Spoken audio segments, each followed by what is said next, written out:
मेरी प्यारी बेटी, मुझे आदत हो गई है तुम्हारी। मैं कैसे तुम्हें खुद से अलग करूँ? हाँ, मुझे इसी बात का डर था। जो काम उसने नहीं किया उसका इल्जाम भी उस पर नहीं आने दे सकता मैं।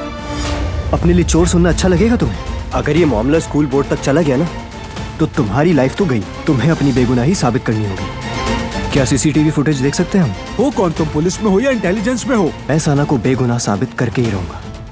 उसके बाद जो आप लोगों ने किया है उसका हिसाब देना पड़ेगा मुझे। उसे मारने वाला कौन हो सकता है? किसी ने भी मारा हो, हमें क्या? काश कि मैं उसे खुद सजा देता। चाचा जान भी आ गए जिन्होंने हमें मुसीबत में डाला। काराबे के साथ बदमाशी का अंजाम देख लिया है उसने, अब छोड़ दो उस बात को। ये इतना आसान नहीं। अगर आपने इतनी जिद न की होती तो आज ये सब कुछ ना देखना पड़ता। दिलान मरने वाली थी। वो कहानियां अधूरी जो न हो सके कि पूरी, उन्हें मैं भी क्यों सुनाऊं, उन्हें तुम भी क्यों